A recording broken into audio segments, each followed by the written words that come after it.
estado hablando este mes, este tiempo, acerca de la mayordomía. Ya lo decía Brenda en la parte de los anuncios, ¿verdad? Acerca de la mayordomía. Y pues los temas han estado como muy claros, muy específicos. El primer día hablamos acerca de la mayordomía de la creación. El segundo día, o el segundo domingo, hablamos acerca de la mayordomía de ¿qué? De los dones, muy bien. El tercer domingo hablamos acerca de la mayordomía del tiempo. O sea, muy fácil uno grabarse los títulos de los mensajes, ¿verdad? El de hoy, tuve como inconvenientes en definir cuál era el título, porque no es específicamente acerca de algo. El pastor, cuando me habló acerca de esta responsabilidad, lo hizo haciéndome una pregunta. Y él me dijo, Julie, bueno, no me dice Julie, eso es mentira, él me dice ñaña. Y él me dijo, ñaña, si yo te preguntara a ti, ¿cuál es tu mejor ofrenda? ¿Cuál es la mejor ofrenda que tú le puedes presentar a Dios? ¿Tú qué dirías? Él empezó haciéndome esa pregunta. Y bueno, en ese momento le dije lo que de corazón yo siento. Yo pienso que la mejor ofrenda que nosotros le podemos presentar al Señor es nuestra propia vida, ¿verdad? Nuestra vida. Pienso que es la mejor ofrenda que nosotros le podemos entregar a nuestro Señor. Entonces él me dijo, bueno, ves pensando en eso. Y bueno, ahí empezó todo. Ahí empezó todo el tema. Entonces, tanto como que mayordomía de las ofrendas, no sé, eso suena como raro, ¿cierto? Mayordomía de las ofrendas, pero vamos a ver al desarrollar el mensaje, la palabra que el Señor me dio, ustedes mismos, o al final les digo pues realmente cuál fue el título que le puse a este mensaje. Entonces, hablando de ofrendas, vamos a hablar primero acerca de qué es una ofrenda o qué significa la palabra ofrenda. La palabra ofrenda, etimológicamente hablando, ¿cierto?, proviene de oferenda, que es un término en latín compuesto por el prefijo o, que significa contra o a cambio de, y el verbo ferre, que significa traer. En su modo gerundivo, ferendus. Esto quiere decir que en principio una ofrenda es algo que se entrega a cambio de otra cosa, es decir, algo que se ofrece. Entonces, si hablamos etimológicamente, ¿por qué se llama ofrenda? Porque ahí tenemos como la raíz etimológica de esa palabra. Ahora, según el diccionario de la Real Academia Española, la palabra ofrenda se define como entregar algo en obsequio o beneficio de personas, acciones, ideas, etc., por un impulso de amor, acatamiento o solidaridad. ¿Sí? Así lo define el diccionario de la Real Academia Española. Es algo que se ofrece impulsado o movido, ¿por qué? Por amor, por acatamiento. Cuando nos hablan de acatamiento es ¿qué? ¿Verdad? Por acatamiento o simplemente por solidaridad. Y según la Biblia, que es el manual que nos rige a nosotros, los creyentes, los cristianos, una ofrenda es una donación hecha para una necesidad específica más allá del diezmo. Lo que enseña la Biblia es que el ofrendar reconoce a Dios como el dador de todo lo que tenemos. Y eso lo respalda, por ejemplo, Santiago 1:17, cuando dice: toda buena dádiva y todo don perfecto desciende de lo alto, del Padre de las luces, en el cual no hay mudanza ni sombra de variación. ¿Sí?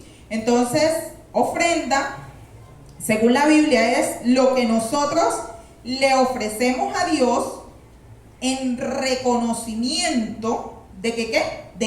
En realidad Él nos da todo. O sea, que nosotros cuando ofrendamos, No le estamos prácticamente dando nada a Dios.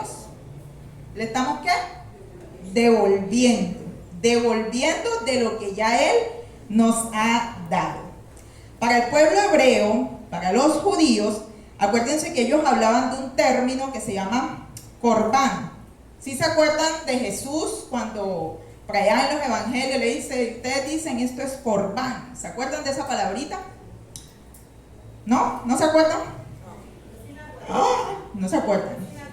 Cuando hablaba acerca del honrar a padre y madre, ¿verdad? Y decía, pero ustedes dicen es corbán, o sea, cuando su padre o su madre le viene a pedir algo, ustedes dicen es corbán. Y el maestro, que es maestro, ahí mismo en ese versículo aclara y dice que es mi ofrenda a Dios, ¿verdad? Entonces, corbán era lo que los judíos entendían como ofrenda a Dios. Esa palabra corbán también tiene su digamos, su historia etimológica, su raíz etimológica, viene de una raíz hebrea y eso se lee como karob, algo así, que significa venir a Dios o acercar algo, similar a la palabra latina sacrificium, sacrum facer, que es hacer algo sagrado. Vamos ahí como enlazando las cosas. Ustedes dirán, ¿para qué uno necesita? Hombre, porque cuando nosotros sabemos de dónde vienen las palabras, de dónde vienen las cosas, nosotros entendemos también el porqué y el sentido de esto, ¿verdad? Entonces, los judíos, los hebreos, ellos hacían constantes sacrificios a Dios. Acuérdense que los judíos sacrificaban animales, ofrecían al Señor sacrificios vegetales e incienso. Diariamente se ofrecían sacrificios y habían diferentes tipos de sacrificios y diferentes causas por las que se ofrecían sacrificios al Señor. Si nosotros leemos en la Biblia, en Éxodo, en Levítico, vamos a encontrar toda una, digamos, una cátedra completa acerca de por qué, cómo debían ser los sacrificios, etc. Pero me quiero detener en algo importante. Los sacrificios, cuando implicaban la muerte de un animal, debían estos animales cumplir ciertos requisitos. ¿Cuáles eran esos requisitos? El animal ofrecido debía pertenecer, oigan esto, a quien ofrecía el sacrificio. Por eso los hebreos solo aceptaban animales domésticos y no peces o animales salvajes. Aceptaban el sacrificio de palomas solamente para ¿quiénes? Para los pobres. Los pobres podían sacrificar palomas. ¿Por qué? Porque se supone que si eran pobres no tenían animales propios para sacrificar. Entonces a los pobres se les aceptaba el sacrificio de palomas. También era requisito cuando ofrecías un animal, habían regulaciones en cuanto al sexo del animal, la edad, las características que debían tener los animales que iban a ser sacrificados. El criterio imperante, oigan esto, el criterio imperante cuando ibas a sacrificar un animal es que solo lo mejor se ofrece a Dios. Solo lo mejor se ofrece a Dios. Y eso ustedes, los que les gusta anotar y después buscar en la casa, en Levítico 22:20 y en Malaquías 1:13, el Señor le jala las orejas al pueblo y le dice, me están trayendo animales que no son lo mejor. Me están trayendo los animales, los cojos, ¿se acuerdan? Todo ese tema, todo ese reclamo que el Señor le hizo a su pueblo. Entre digamos que esas eran como los requisitos imperantes cuando se trataba de sacrificios de animales. Entonces, ya sabemos un poco ya qué es ofrenda, que está relacionada con sacrificio.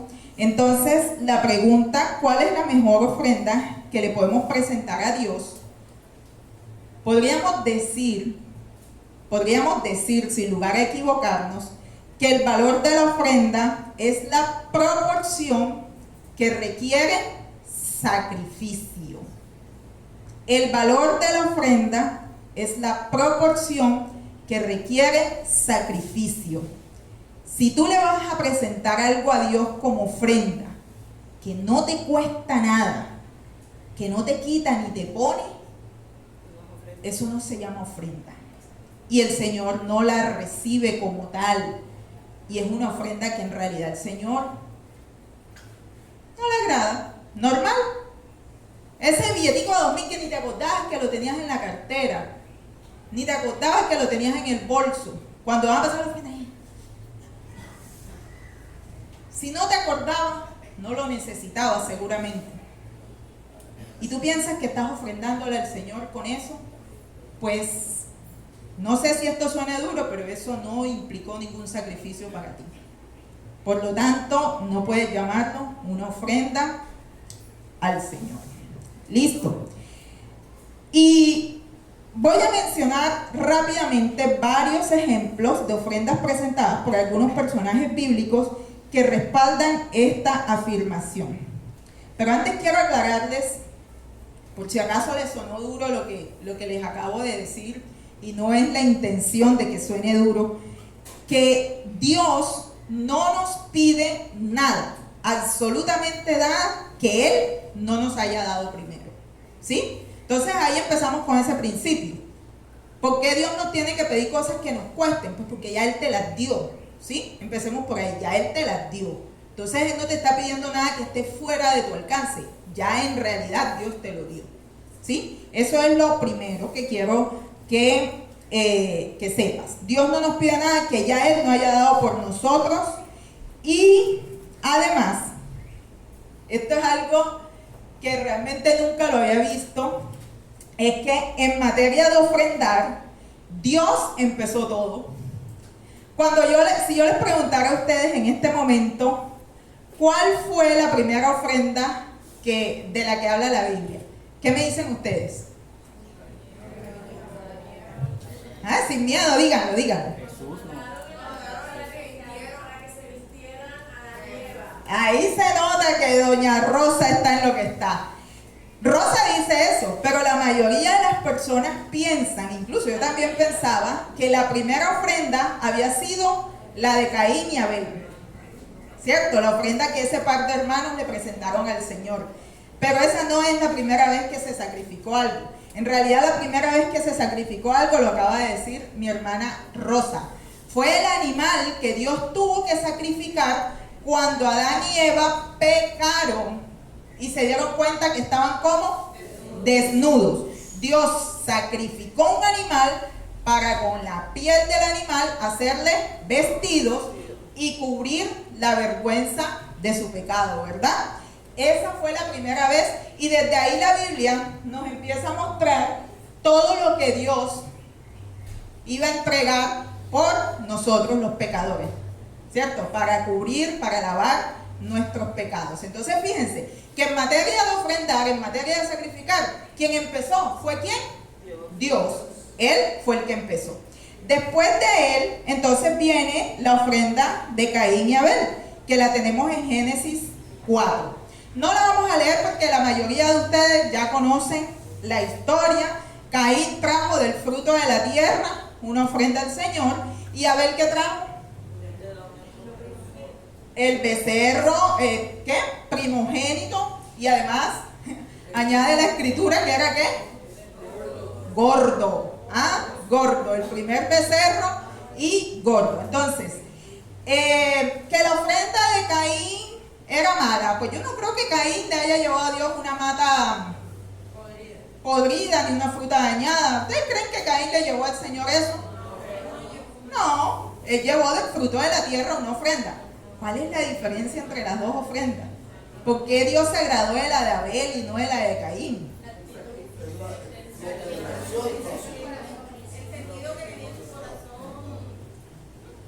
Acuérdense lo que hablamos acerca del sacrificio, ¿verdad? Si yo le llevo una fruta y esto, el palo sigue pariendo igual. Ahí en realidad, sacrificio. En cambio ese becerro gordo que se le ofreció al Señor, ¿iba a seguir pariendo el becerro? No. ¿Él lo iba a poder volver a vender? No. ¿cierto? Ese sí implicaba sacrificio. Y el Señor se agradó, dice la Biblia, que el Señor se agradó de la ofrenda de Abel, ¿sí? Bueno, y ya después todos sabemos en qué terminó esa historia. Hablemos de otra ofrenda que también relata la Biblia, la ofrenda de el patriarca Abraham. La ofrenda del patriarca Abraham. ¿Qué ofreció Abraham al Señor? Nada más y nada menos que ¿a quién? A Isaac, su hijo amado. No era su único hijo, pero era su hijo amado, el hijo de la promesa. Abraham lo ofreció al Señor. ¿Ustedes creen que para Abraham eso fue fácil? No. ¿Implicaba sacrificio, sí o no? Total y absolutamente, ¿verdad? Pero Abraham no se reservó eso para sí. Abraham fue y se lo ofreció al Señor. Y dice la Biblia que el Señor se agradó de esa ofrenda. Busquemos Génesis 22, 16 al 17. Quien lo tenga lo puede leer, por favor, en voz alta. Génesis 22, 16 al 17. Y dijo: por mí mismo he jurado, dice Jehová, que por cuanto has hecho esto, y no me has rehusado tu hijo, tu único hijo, de cierto te bendeciré y multiplicaré tu descendencia como las estrellas del cielo y como la arena que está en la orilla del mar, y tu descendencia poseerá las puertas de sus enemigos. Muy bien, entonces fíjense, a veces pensamos, bueno, ¿por qué Dios le hizo esta promesa a Abraham? Estoy temblando. Esta promesa a Abraham. ¿Por qué? No, es que Dios se agradó de la ofrenda de Abraham. O sea, Dios se agradó de que Abraham no tuviera en cuenta, digamos, su dolor de padre, sino que el amor que él sentía por Dios lo llevaba a sacrificar incluso lo que él más amaba. Otra ofrenda que les debo decir que desde la primera vez que yo leí acerca de esta, eso retumbó en mis oídos. Eso no se me ha olvidado. Es la ofrenda de David cuando pecó contra Dios mandando a censar al pueblo. Acuérdense que el profeta Gad llegó donde David y le dijo que le ofreciera un altar a Jehová en la era de Arauna, ¿cierto? De un señor llamado Arauna. Parece que este hombre Arauna era tan piadoso que le dijo a David: pues mi rey, si tú necesitas la era para ofrecer holocaustos al Señor, sube, hazlo, yo no te voy a cobrar nada. Lo que necesites, tómalo y hágalo. Búscate 2 de Samuel 24, del 24 al 25, ¿cuál fue la respuesta de David ante esto? 2 de Samuel 24, del 24 al 25. Y el rey dijo a Arauna: no, si no por precio te lo compraré, porque no ofreceré a Jehová mi Dios holocaustos que no me cuesten nada. Entonces David compró la era y los bueyes por 50 siclos de plata, y edificó allí David un altar a Jehová, y sacrificó holocaustos y ofrendas de paz. Y Jehová oyó las súplicas de la tierra, y cesó la plaga en Israel. Hermoso. Ahí está que dijo: no, sino que por precio te lo compraré. ¿Por qué? Porque yo no le voy a ofrecer nada al Señor que a mí no me cueste nada. Acuérdense del animal, ¿se acuerdan del animal que iba a ser sacrificado? ¿Cuál requisito debía cumplir? En primer lugar, que fuera ¿de quién?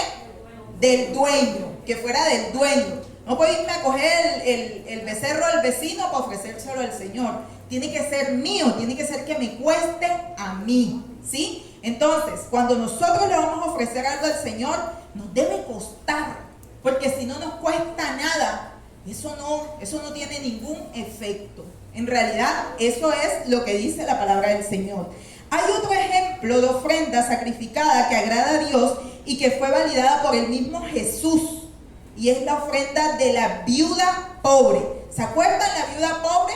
El pasaje, para los que les gusta anotar, está en Lucas 21, del 1 al 4. ¿Y qué dice? que iban los ricos, estaban los ricos y estaban llevando sus ofrendas, ¿verdad? Seguramente había mucha plata ahí, en ese levantamiento de ofrenda. Pero ¿qué vio Jesús?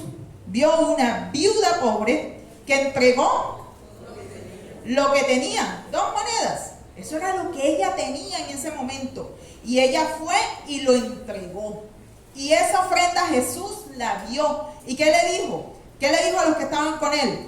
De cierto les digo que ella dio más que todos los demás. Porque de los otros, de lo que tienen, de lo que les sobra, trajeron. Pero ella dio todo lo que tenía, ¿sí? Entonces, quitémonos de la cabeza que el Señor entiende, el Señor ve. El Señor ve. Y nosotros a veces pensamos que porque es para el Señor entiende. El Señor ve, ¿sí? Entonces, fíjense, ahí les hablé de unos ejemplos. Probablemente ustedes pensarán en otros ejemplos bíblicos acerca de ofrendas, pero yo quise traerles esto. Ahora, hay una ofrenda muy particular y es un personaje que me encanta. La vez pasada que me tocó acá el mensaje, yo les decía que hay 2 personajes en la Biblia que a mí personalmente me encantan. Uno de ellos era David, y el segundo personaje que a mí me encanta es el del que vamos a hablar hoy. Se trata de la mujer pecadora, la mujer pecadora que unge los pies de Jesús. Busquemos el pasaje en Lucas 7, y ese sí lo vamos a leer del 36 al 50. Lucas 7 del 36 al 50.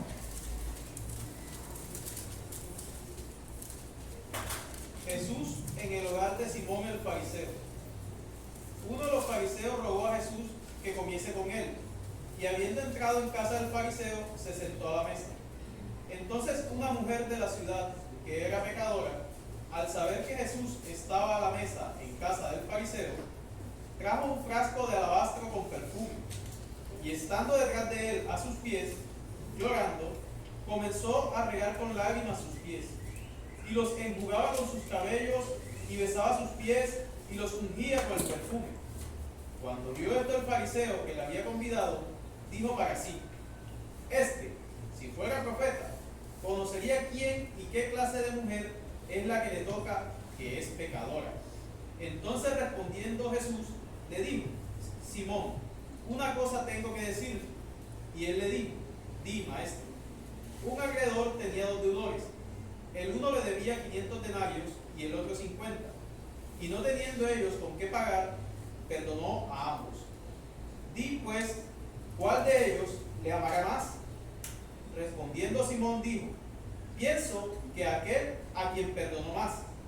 Y él le dijo: rectamente has juzgado. Y vuelto a la mujer dijo a Simón: ¿ves esta mujer? Entré a tu casa y no me diste agua para mis pies, mas esta ha regado mis pies con lágrimas y los ha enjugado con sus cabellos. No me diste beso, mas esta, desde que entré, no ha cesado de besar mis pies. No ungiste mi cabeza con aceite, mas esta ha ungido con perfume mis pies. Por lo cual te digo que sus muchos pecados le son perdonados, porque amó mucho. Mas aquel a quien se le perdona poco, poco ama. Y a ella le dijo: tus pecados te son perdonados. Y los que estaban juntamente sentados a la mesa comenzaron a decir entre sí: ¿quién es este que también perdona pecados? Pero él dijo a la mujer: tu fe te ha salvado, ve en paz. Este es un pasaje maravilloso. Yo no sé cuántas veces lo he leído en la Biblia, pero a mí me encanta. Y cada vez que lo leo, algo diferente encuentro. Es un pasaje con el que la gente se confunde, porque normalmente la Biblia habla de 3 ocasiones en las que Jesús fue ungido, ¿sí? La Biblia habla de 3 ocasiones, esta es una. Hay otra ocasión en el Evangelio de Juan, en el capítulo 12, donde sí especifica que la mujer que unge a Jesús es María de Betania, y ahí dice que ella unge a Jesús en su casa, en la casa de María de Betania, 6 días antes de la Pascua y que ungió sus pies.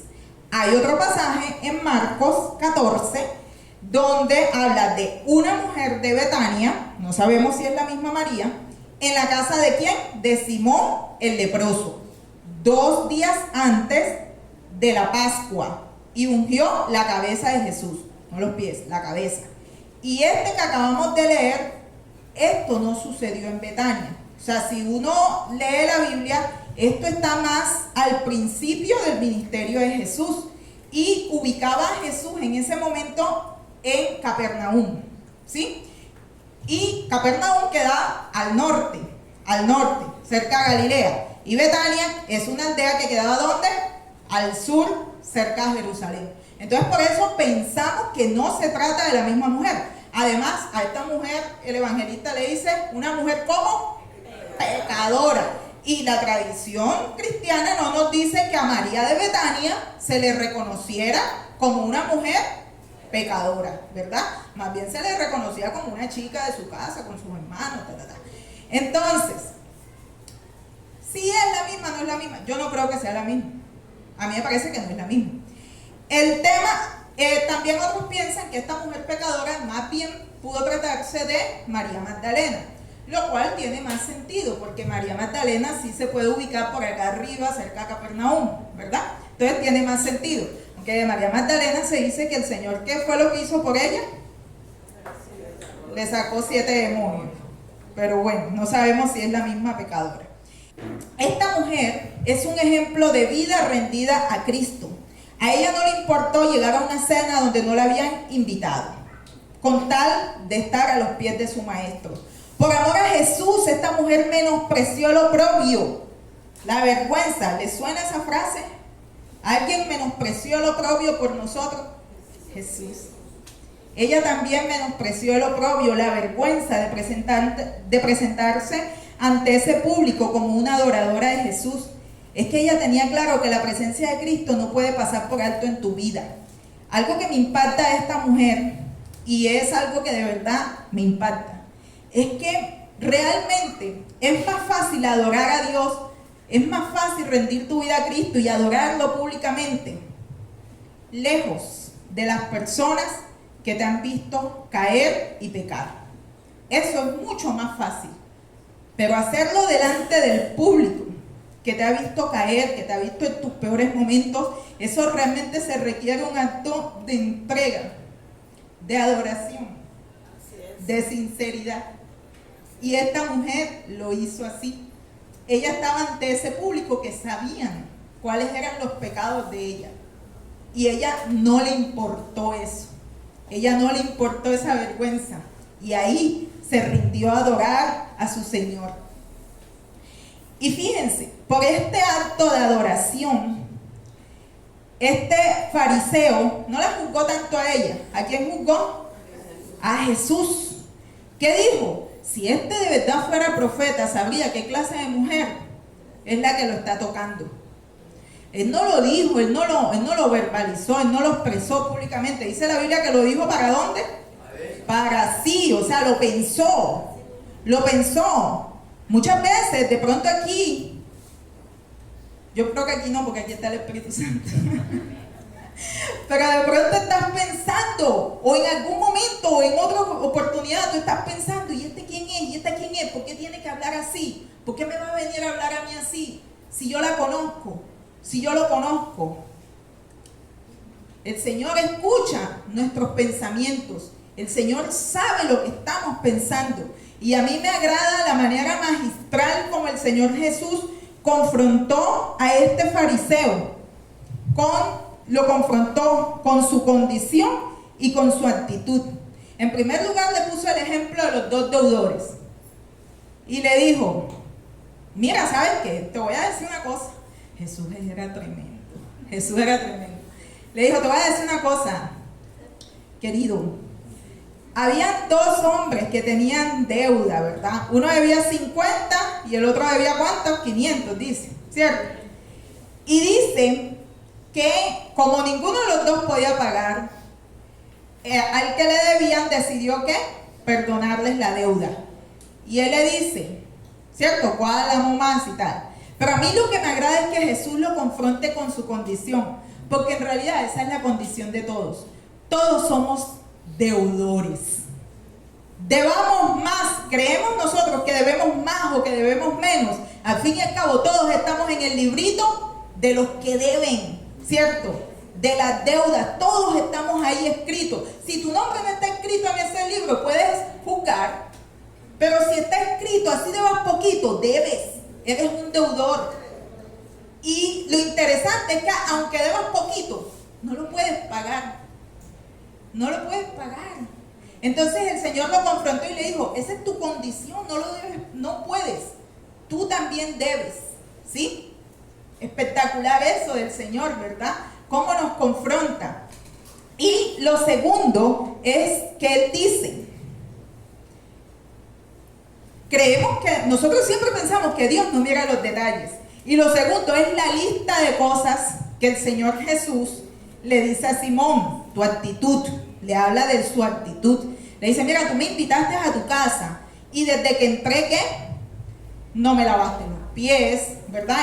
En esa época se acostumbraba que a los invitados se les ponía para que se lavaran los pies porque caminaban y se llenaban de polvo. Y él le decía, yo llegué y tú no me lavaste los pies, tú no me besaste, tú no me ungiste en mi cabeza con aceite. O sea, el Señor le empieza a mostrar cada una de las cosas que Él no hizo por Jesús y que en cambio esa mujer que era pecadora sí hizo por Él. Sí hizo por Él. ¿Se les parece en algo la actitud de Simón, el fariseo, a la del hombre de la ilustración? Confórmate con que te invite a mi casa. Así, nosotros a veces podemos pensar, sí, yo una vez predicaron, yo acepté a Jesús y yo voy a la iglesia. Y pensamos que ya con eso le estamos ofrendando nuestra vida a Dios. Y pensamos que ya eso es suficiente. Y realmente yo te quiero decir que no, para el Señor eso no es suficiente. El Señor dijo en su palabra, esto lo dijo Jesús, esto no lo estoy diciendo yo. Si alguien quiere venir en pos de mí, ¿qué tiene que hacer? Niéguese a sí mismo, tome su cruz cada día y sígame. El Señor no dijo solamente me tienes que abrir la puerta de tu corazón, yo me encargo de todo. El Señor dijo eso. El Señor dijo eso. Dice el salmista, hubiera yo desmayado si no creyera que veré la bondad de Jehová en la tierra de los vivientes. ¿Sí? Entonces, y también Malaquías dice que va a haber una diferencia, que hay un libro de memorias donde se escriben las cosas que nosotros hacemos por y para el Señor, que en ese libro de memorias están escritas esas cosas y que iba a haber una diferencia entre los que sirven y obedecen a Dios y los que no lo hacen. Entonces sí vale la pena cargar esa cruz, sí vale la pena someterse al Señor, sí vale la pena sacrificarse por el Señor. Y lo mejor de todo es que, bueno, eso para los que les gusta el tema de vivir aquí en la tierra, pero donde vamos a pasar la eternidad, la Biblia habla de que cuando nosotros lleguemos allá, ya no vamos a necesitar llevar esa cruz. Esa cruz va a ser cambiada ¿por qué? Por coronas. Por coronas. ¿Coronas para qué? Para rendir la adoración eterna al Rey de Reyes, Señor de Señores. Pero si tú no cargaste ninguna cruz aquí en la tierra, ¿qué corona vas a reclamar allá en el cielo? ¿Cómo vas a llegar allá? ¿Qué vas a cambiar? ¿Qué vas a entregar a cambio? Nada. Y yo no estoy hablando de salvación. No estoy hablando de salvación. Tú puedes creer en Jesús hoy, morirte mañana, no hiciste nada por el Señor y vas para el cielo. Yo no estoy hablando de eso. Pero yo sí estoy hablando de cómo te vas a presentar. ¿Qué clase de salvo tú quieres ser? Si quieres ser la clase de salvo que llega al cielo, que va a recibir sus coronas y que va a tener que ofrecerle a Dios. O si quieres ser la clase de salvo que de cosa entró. ¿Sí? Que entró raspado, como dice por ahí. Tú decides qué clase de salvo quieres ser. ¿Sí? Entonces, yo, mis hermanos, les digo, la mejor ofrenda, tu vida, en sacrificio vivo y santo a Dios. El Señor ya lo hizo todo. Él lo hizo todo por ti. Acuérdate, Dios empezó sacrificando. Dios nos sigue dando cada día. Les voy a contar una historia rápidamente. Esa sí no es una ilustración, esa es una historia real. Eso es una anécdota de mi vida. Y yo les quiero contar que hubo una época de mi vida en la que yo me alejé mucho de Dios. Y en principio, ¿saben? No me fue mal. Al principio me fue muy bien. Como las personas creen o sea, el concepto de bien que las personas algunas veces tienen. Y a mí me iba yendo bien, pero de pronto el Señor salió a buscarme, a rescatarme. Y yo empecé otra vez a acercarme a Dios y empecé a reconocer otra vez a Dios en mi vida y la necesidad de Dios. Pero tú sabes qué pasó en esa época en la que yo decidí acercarme otra vez al Señor, que todo se puso como al revés, que me empezó a ir muy mal, nos empezó a ir muy mal, y caímos como en una especie de quiebra, estábamos quebrados financieramente, y en la casa las cosas se pusieron mal, ¿verdad? Pero mal de plata, porque ya el Señor había llegado a mi corazón otra vez, ¿sí? Pero todos los días nos iba muy mal, y en esa época me tocaba, siento que esa época mi esposo y yo trabajamos mucho más de lo que trabajamos hoy día. Recuerdo que salíamos, iba de puerta en puerta en empresas, llevando portafolios, y la gente ponía los portafolios ahí, las personas con las que yo me sentaba, ponían los portafolios ahí en el escritorio, y decían: yo te aviso cualquier cosa. ¿Le suena esa frase? Yo te aviso cualquier cosa. Uno sale ahí más aburrido que, yo te aviso. Y así pasaba, En esos días en mi casa, yo no tenía ni un perfume, ni un splash siquiera, nada. No tenía nada. Increíble, pero era así. Recuerdo que un día, mientras esperaba una cita, me confirmaron, o sea, una cita que había buscado tanto tiempo, me la confirmaron preciso un día que ya yo estaba fuera de casa, lejos de casa, y era para allá, para las 10 de la mañana. Y yo decía: Cali, mira cómo estoy hoy, o sea, ni me había arreglado bien, estaba muy regular, pero yo había estado esperando esa cita, no la podía perder. Entonces yo, bueno, como pude ahí, llegamos a la cita, recuerdo, y en ese tiempo, varias veces, nosotros salimos de la casa sin dejar para el almuerzo, porque no había. Ese fue un día de esos. Y yo recuerdo que llegué a la cita a las 10 de la mañana, y cuando yo llegué a la cita, acuérdense que no tenía ni un splash. Ese día tenía puesta una blusa, recuerdo, una blusa de esas que son más poliéster que algodón. ¿Usted sabe cómo se ponen esas blusas cuando uno empieza a sudar y no te has aplicado nada?